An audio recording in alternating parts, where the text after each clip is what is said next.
In the frozen, shattered forests of the Ardennes, the Allied alliance was disintegrating faster than the German panzers were crushing the snow beneath their treads. While General Dwight D. Eisenhower struggled to hold a crumbling front against Adolf Hitler's last desperate gamble for survival, Field Marshal Bernard Law Montgomery saw not a tragedy, but a golden, calculated opportunity to seize total strategic control of the Western Front. This was no longer merely a war against the Third Reich. It was a silent, bitter, and potentially catastrophic feud between the British and American high commands, a clash of colossal egos and conflicting military philosophies that threatened to destroy the liberation of Europe from the inside out, just as victory seemed within reach. December 16, 1944, descended upon the region known as the Ghost Front, with a deceptive, heavy silence that masked the roar of 1,000 engines revving in the mist. General Omar Bradley, the commander of the massive American 12th Army Group, sat in his headquarters believing the war was practically won, comfortably ensconced in the belief that the Germans were incapable of offensive action. The Wehrmacht, supposedly broken, demoralized, and retreating toward the Rhine, had secretly massed 3 entire armies, the 5th Panzer, the 6th Panzer, and the 7th Army, in the dense, fog-shrouded forests, waiting to unleash a torrent of steel against tired, inexperienced American troops who were expecting a quiet Christmas and warm meals. Suddenly, at 5:30 in the morning, the horizon erupted in a chaotic symphony of fire as the German artillery barrage shattered the morning calm, sending thousands of inexperienced GIs scrambling into shallow, frozen foxholes that offered pitifully little protection against the onslaught of heavy-caliber shells. The initial reports reaching Bradley and Luxembourg were fragmented, confused, and dismissive, painting a deceptive picture of minor skirmishes along the picket lines rather than a full-scale strategic counteroffensive. But on the ground, the reality was a slaughter of terrifying proportions. Panic spread like a virulent virus through the American lines as communication wires were severed by German commandos operating behind the lines, and entire regiments found themselves isolated in the snow, cut off from their command structures and their supply depots. The psychological impact was devastating because the American soldier, accustomed to total air superiority and constant forward momentum since the beaches of Normandy, was suddenly fighting for sheer survival against an enemy that fought with the desperation of a wounded animal and the precision of a master tactician. While chaos and confusion reigned supreme in the American sector, a starkly different atmosphere permeated the tactical headquarters of the British 21st Army Group to the north. Field Marshal Bernard Montgomery, the celebrated victor of El Alamein and the most famous British soldier of the century, watched the situation unfold with a complex mix of professional concern for the Allied cause and a barely concealed sense of vindictive satisfaction. He had long argued with abrasive persistence that Eisenhower's strategy of a broad front advance, attacking everywhere at once, was a fundamental mistake, a waste of resources that diluted the Allied striking power. And now, as the German panzers sliced through the thinned American lines, Montgomery felt his strategic caution was being vindicated by the spilling of American blood. Montgomery viewed the American commanders, particularly Eisenhower and Bradley, not as military geniuses in the Napoleonic tradition, but as corporate managers in uniform, amateurs who understood the business of logistics and production, but lacked the killer instinct and the tactical finesse required for modern warfare. He saw the unfolding chaos in the Ardennes not just as a tactical surprise achieved by the Germans, but as a profound failure of discipline, a symptom of an American army that was too loose, too fast, too reckless, and dangerously overconfident in its own inevitability. The situation for the Americans worsened by the hour as the winter weather neutralized their greatest asset, the relentless Allied air power that had scourged the German columns for months. Fog, low clouds, and heavy snow grounded the mighty fighter bombers of the 9th Air Force, leaving the shivering infantrymen exposed to the grinding treads of the King Tiger tanks that emerged like steel monsters from the mist. General George Patton, commanding the Third Army to the south, was already sensing the danger with his uncanny battlefield intuition, his instincts screaming for a counterattack, but the overall command structure was momentarily paralyzed by the sheer speed and ferocity of the German advance toward the Meuse River. It was in this vacuum of leadership and spiraling crisis that the trench foot phenomenon became a political weapon in Montgomery's hands, a stick with which to beat the American command. Thousands of American soldiers were falling casualty not to German bullets or shrapnel, but to the bitter, wet cold their feet rotting in permeable boots because, in the rush to end the war by Christmas, the American supply chain had prioritized ammunition and gasoline over adequate winter clothing and rubber overshoes. Montgomery seized upon this logistical oversight as definitive, damning proof that the American command did not know how to care for its men, contrasting it sharply and publicly with the methodical, albeit slower, British approach to soldier welfare and preparedness. Eisenhower, sitting at the Supreme Headquarters Allied Expeditionary Force, faced a nightmare scenario that threatened to physically split the Allied forces in two and politically fracture the coalition. The German wedge was driving deep toward the Meuse River, effectively severing all telephone and radio communication between Bradley's headquarters in Luxembourg and his two northern armies, the 1st and the 9th, leaving them rudderless in the face of the blitzkrieg. The battlefield geometry was forcing Eisenhower to make a decision that he knew would bruise American pride, humiliate his oldest friend, Omar Bradley, and ignite a firestorm of resentment among his top generals. Realizing that Bradley could no longer effectively command the troops north of the German penetration due to the severed communications, Eisenhower made the fateful, agonizing call to transfer command of the American 1st and 9th Armies, comprising the absolute bulk of American fighting power in the north, to Field Marshal Montgomery. It was a military necessity, a logical move to consolidate command on the northern shoulder of the Bulge under a single leader who had clear lines of communication. But to men like Bradley and Patton, it felt like a demotion, a slap in the face that handed their soldiers over to their most arrogant and critical rival. Montgomery wasted absolutely no time in asserting his new authority, striding into the American headquarters not as a partner or a collaborator, but as a savior arriving to clean up a mess created by gross incompetence. He immediately halted the local American counterattacks he deemed untidy and disjointed, and instead ordered a strategic withdrawal to more defensible positions, a move that infuriated American officers who were culturally and doctrinally conditioned to never give up a single inch of ground to the enemy. The clash of cultures was immediate, visceral, and toxic. The Americans favored aggression, improvisation, and speed, believing that constant pressure would crack the German will, while Montgomery demanded absolute control, tidiness, and massive preparation before any movement was authorized. He looked at the map and saw a battlefield that needed to be organized and structured like a set-piece battle of the First World War, while the American generals saw a brawl that needed to be won with violence, momentum, and overwhelming firepower. As Montgomery reorganized the northern flank with his characteristic efficiency, he began to publicize his role to the press, seemingly unaware, or perhaps utterly uncaring, of the deep humiliation the American commanders were feeling at having their troops placed under British command. He spoke of tidying up the lines and bringing order to the chaos, language that implied the Americans were a disorganized rabble without his guiding hand, and the tension in the Allied command tent became thicker than the fog over the Ardennes, with British and American staff officers barely speaking to one another as they planned the defense of the Meuse.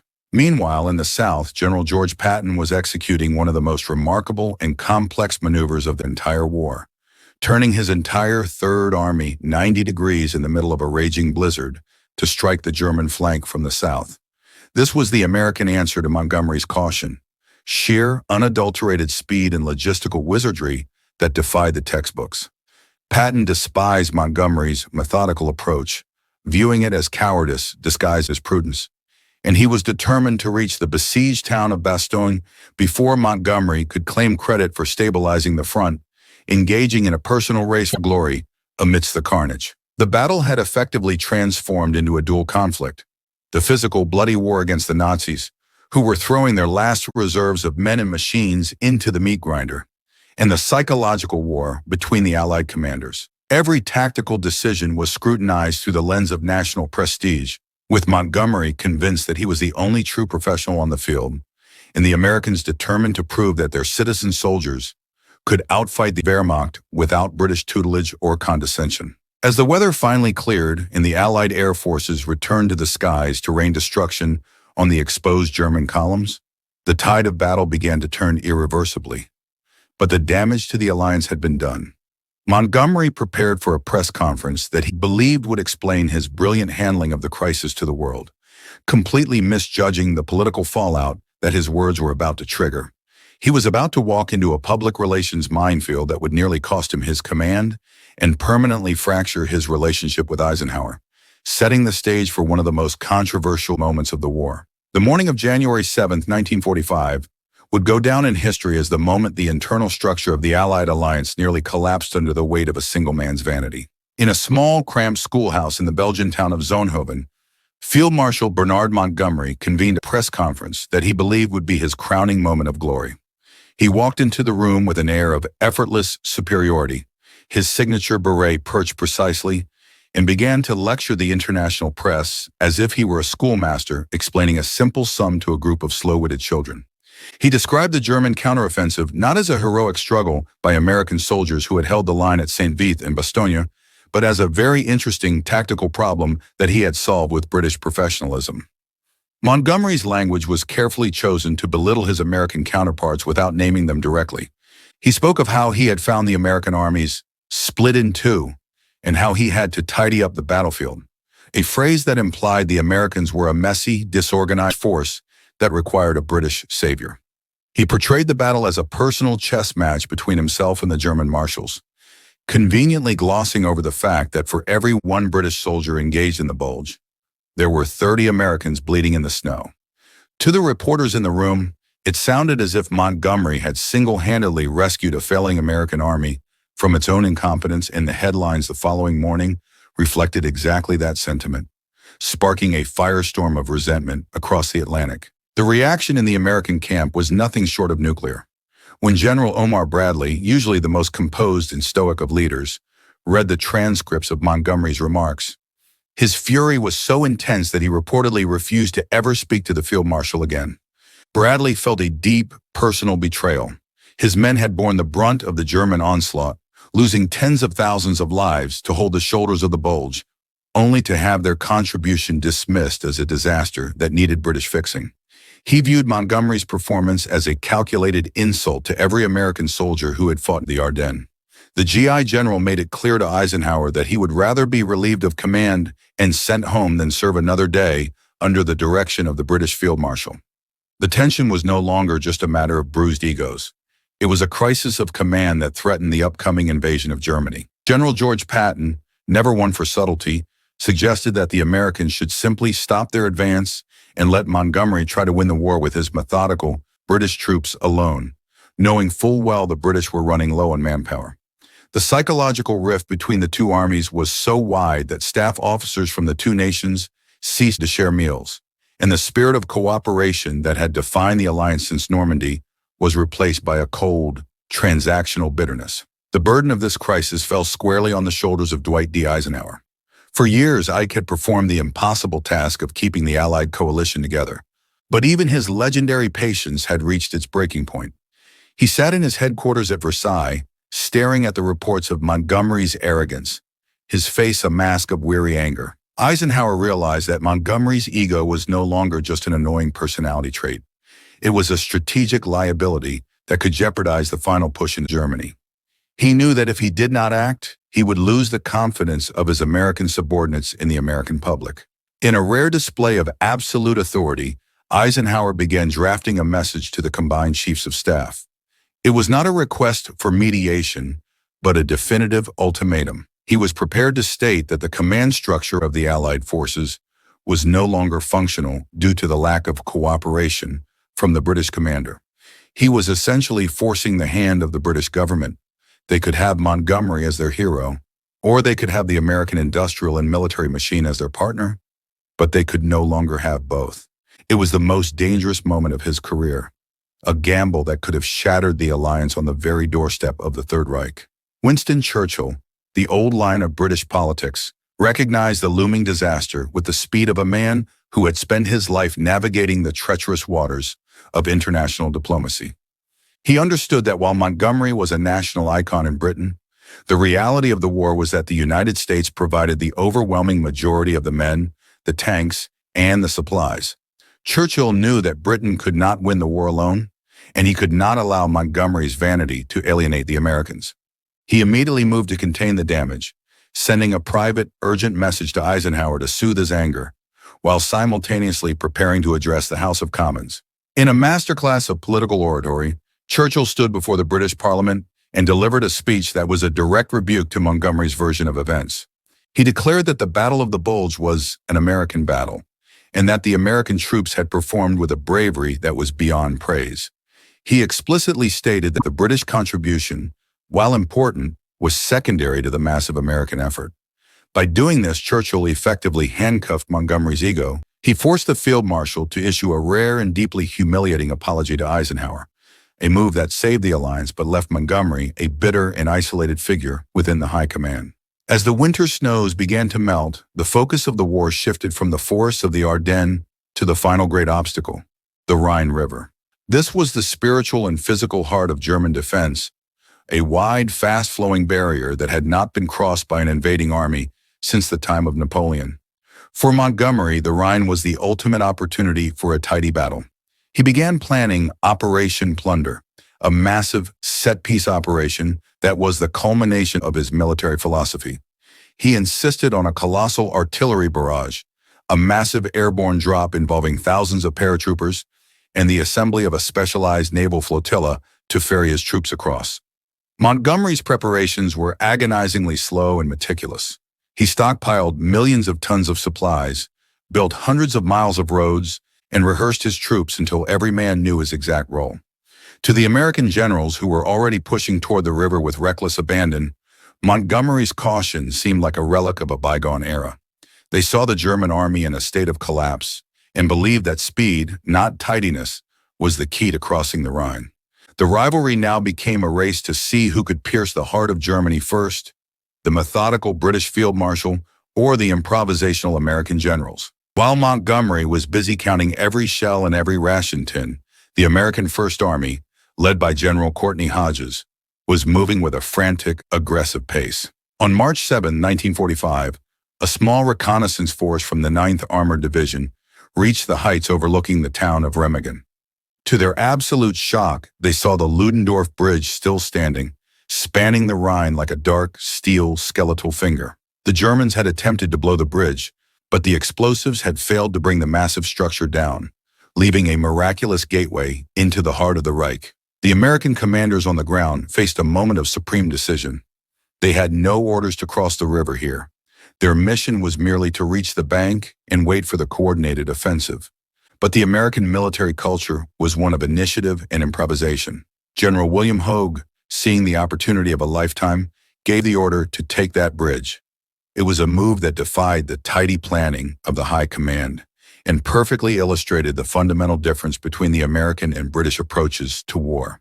The assault on the Remagen Bridge was a scene of chaotic, desperate bravery. American GIs charged across the smoke-filled span, while German machine guns ripped through the air and engineers worked frantically to cut the wires to the remaining demolition charges.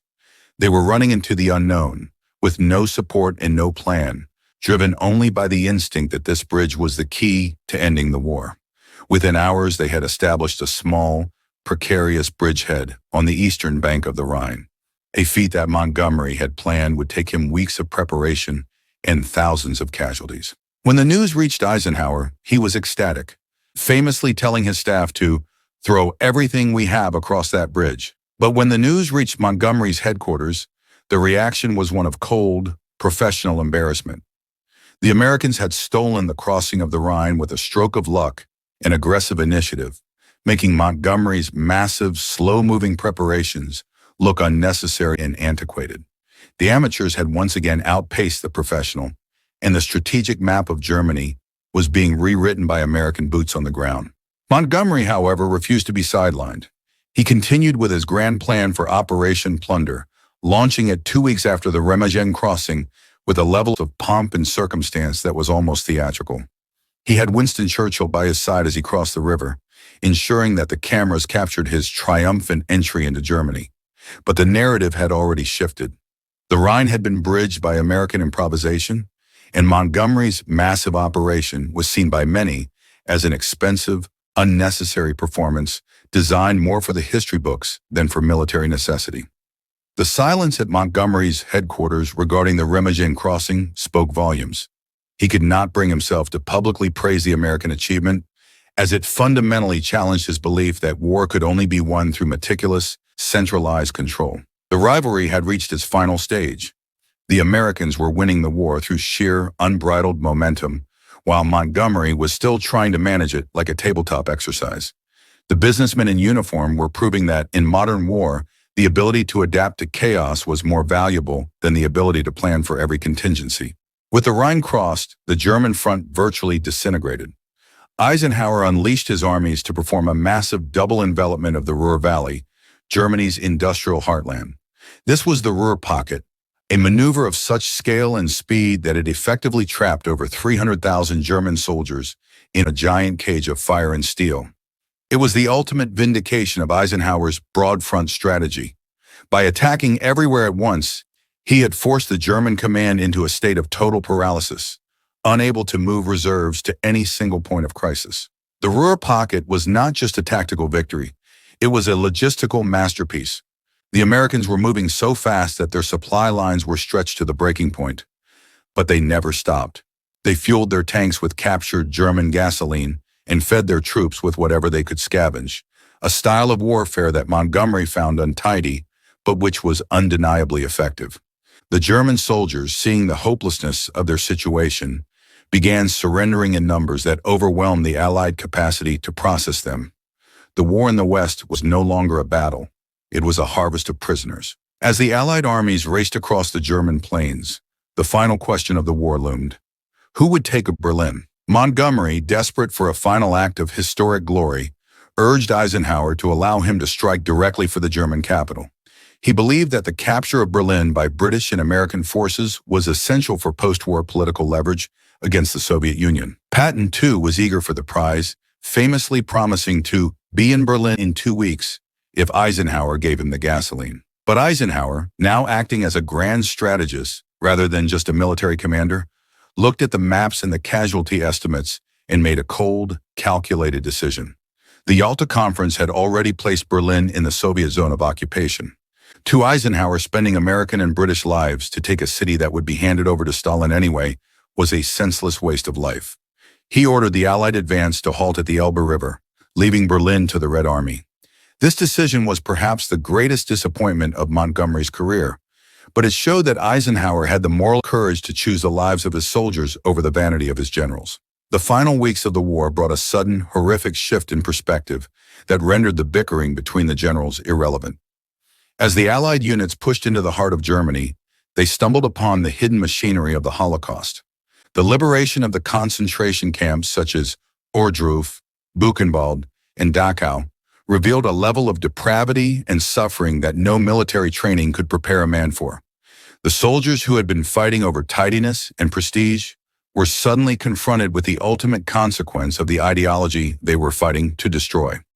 When Eisenhower, Bradley, and Patton arrived at Ohrdruf to witness the evidence of Nazi atrocities, the atmosphere of the high command changed forever. They walked past piles of emaciated corpses and looked into the eyes of the few remaining survivors, men who were more bone than flesh. The shock was so profound that it silenced the arguments between them. They were no longer American or British commanders. They were human beings witnessing a crime against their species. Patton, the man who had built his entire persona on being a blood-and-guts warrior, was so overcome by the smell and the sight of the dead at Ohrdruf that he had to step behind a barracks to vomit. Bradley, the GI general, was speechless with horror. Eisenhower, recognizing the historical significance of what they were seeing, ordered every soldier in the vicinity who was not on the front lines to visit the camp. He wanted them to see what they were fighting against so that no one could ever claim these things had not happened. Montgomery, too, was profoundly affected as his troops liberated camps in the north, like Bergen-Belsen. The vanity, the ego, and the petty rivalries that had dominated the command tents for months seemed trivial in the face of such absolute darkness. For a brief moment, the alliance was unified by a shared sense of moral mission. They realized that their victory was not just about territory or strategic tidiness, but about the survival of civilization itself. The end came not with a grand final battle, but with a series of localized surrenders. On May 4, 1945, on the windswept Lüneburg Heath, Field Marshal Montgomery accepted the surrender of all German forces in northern Germany, Denmark, and the Netherlands.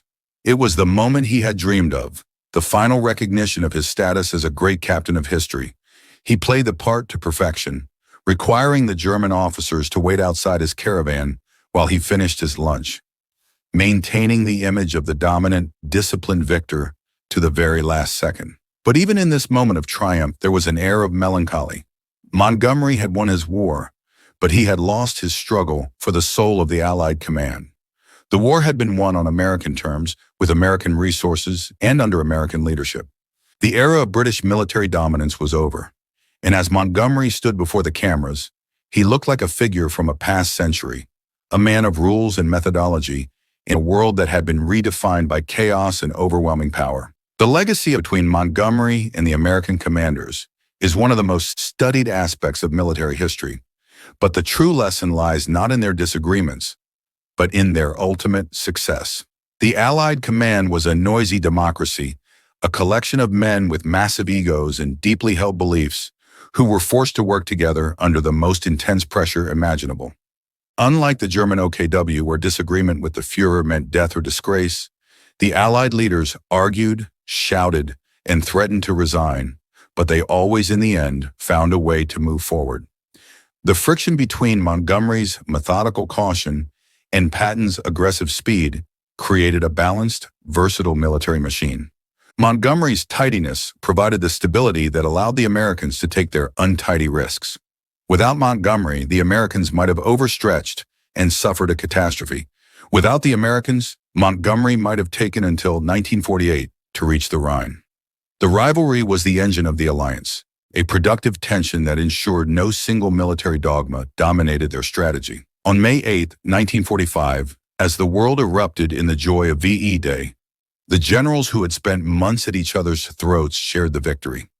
They were imperfect, flawed men, Montgomery with his insufferable arrogance, Patton with his reckless mouth, Bradley with his quiet resentments, and Eisenhower with his heavy burden of diplomacy. But together they had led an alliance of free people to a victory that was once thought impossible.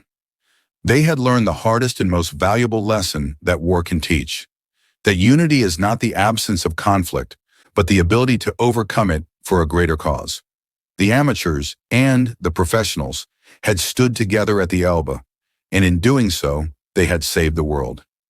As the lights came back on across Europe, the bitter feuds of the command tent faded into the background, leaving behind a continent that was finally, after 6 long years of darkness, free to breathe again. If you were in Eisenhower's shoes in 1945, would you have fired Montgomery for his insubordination, or was his tactical genius worth the headache?